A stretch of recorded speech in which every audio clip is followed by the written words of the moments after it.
As of January 1st, 2024, the Corporate Transparency Act has come into effect. Many companies are now required to report the Financial Crimes Enforcement Network regarding individuals who own or control the company. Which companies are required to report? All entities registered with the State of Secretary's Office, LLCs, corporations, and businesses that received any documentation from the Secretary of State to conduct business. Foreign companies registered with the Secretary of State to operate on United States grounds must also comply with new requirements. If you're self-employed and have not filed any documents with the Secretary of State, you're not required to report, even if you have federal EIN or a specific license for your activity. What are the deadlines? If your company was established or registered prior to January 1st, 2024, no need to worry. You have until January 1st, 2025 to submit a report. Businesses registered between January 1st, 2024 and January 1st, 2025 have exactly 90 calendar days from the date of registration to file the report. In the future, all companies registered after January 1st, 2025 will have only 30 calendar days to submit the report, starting from the day of registration. It is important to note that these deadlines apply to the initial reporting. If an incorrect report is filed or there are changes to beneficial ownership information of the company, corrections or notifications of updates must be made within 30 calendar days. Therefore, I do not recommend companies formed before January 1st, 2024 to rush with the submission of the report. What is included in the report? Information on beneficial owners. Who are they? Beneficial owners are people who directly or indirectly have significant control of the company, owns or controls at least 25% of shares of the company. What does significant control mean? There are 4 ways a person can exercise significant control over a company. An individual is a high-ranking official in the company, such as president, executive director, CFO, general counsel, COO, or any other similar position. An individual who has power to appoint or remove officers or people from any high-ranking positions. An individual making important decisions in the company, such as contract signing, approving budgets, salary decisions, reorganizing, closing, or changing the company's activities. An individual who exercises any other form of significant control. Note, an individual who falls into any of these categories has to be included in the report. At first glance, you think it's straightforward. And for many owners, it is indeed simple. They just list themselves. However, if there is an unofficial partner, spouse, relative, or someone handling specific tasks which later could qualify for being important decisions, if you included anyone in the bank to complete operations while you're away, means that you transfer controlling rights, even if it is temporary. It is crucial to identify and include everyone who is directly or indirectly involved in a company's critical operations. You're not required to report ownership percentages or positions. What matters is information disclosure. For example, an individual may own 1% of the shares, but be 100% involved in the company operation. This person needs to be listed. Another common scenario is when a spouse or family member is conducting organizational functions such as ordering goods, liquidating inventory, managing banking affairs, etc., but is not the owner of the company. This individual also needs to be included in the report. As an experienced accountant, I am not daunted by the requirement to file a new report. What concerns me about this report is the need not only disclose owners with controlling stake above 25%, but also the requirement to disclose all individuals exercising control. If you're a business owner facing complexities with filing this report, schedule a consultation with me using the link below. What data needs to be provided? For the company name, address, state of registration, and tax identification number or EIN.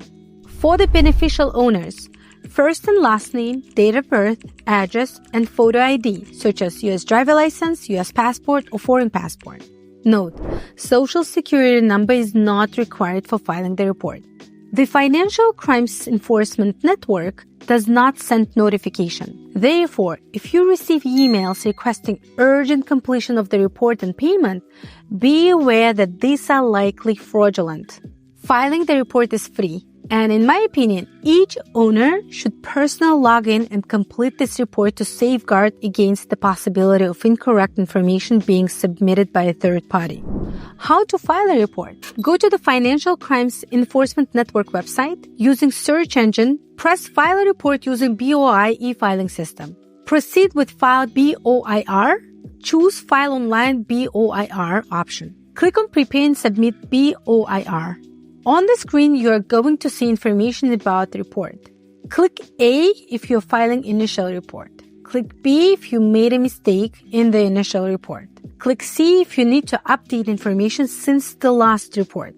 Click D for new companies excluding others. Check the box in Section 3 if requesting a unique FinCEN ID. It will be provided upon report acceptance. Section 4, leave blank. Section 5, write the name of the company exactly as it is written in the Secretary of State documents. Include all punctuation and symbols. For Section C, if you have a doing business as or DBA name registered with the State of Secretary's office, enter it. Leave it blank if there are no DBAs, or enter all names registered if there are multiple.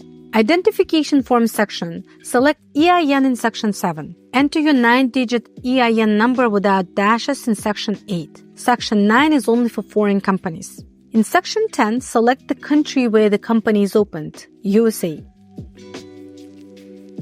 Fill in Section 11 to 15 with the company's address details. Pay attention to Section 16. Leave Section 16 blank if the company was registered after January 1st, 2024. In this case, you need to provide applicant information. For example, if you hired an accountant or lawyer to open your company filing with the State of Secretary's office, you will need to provide this information on the person who filed. Information required: first and last name, date of birth, address. Also provide a form of ID including document number, which country issued ID, what state issued ID in case of USA.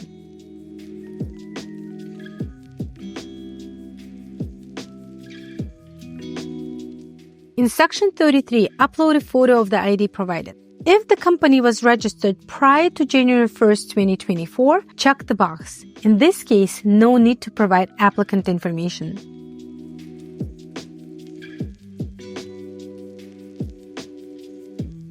Next section. Fill out information about owners or individuals who have control of the company. In Section 35, check the box if the owner is a minor child. Section 36 is filled only by those who already have FinCEN ID. If applicable, Section 37 to 51 are not filled, information already in the database associated with UID. In Section 37, companies under exception check the box. For the majority, this section will remain unchecked. Section 38 to 51 are completed with the owner's data, first and last name, date of birth, address. Also, provide the type of identification, document number, issuing country, and state if issued in the United States. Upload a copy of the document in Section 51. In case, if there is another owner or an individual with the authority to make decisions for the company, add and enter the same information. Note, no need to disclose the ownership percentages and positions. The report is pretty simple. In my opinion, there is no need to hire accountants or lawyers to file this report. Each owner should do this personally and take responsibility for the information provided. Final step. Enter your email address, first and last name, and click I agree. By clicking I agree, you confirm that you are authorized to submit this report on behalf of the reporting company. You also confirm on behalf of the reporting company that the information in this report is truthful, accurate, and complete. This section also reminds you to comply with the requirements. Intentional refusal to provide complete information or update information in case of changes from the date of filing initial report or intentional false information may result in criminal penalties. Confirm that you are not robot and submit report using Submit BOIR button. As you can see, the procedure itself is simple. However, it is crucial to provide accurate information about the company, beneficial owners, and applicants.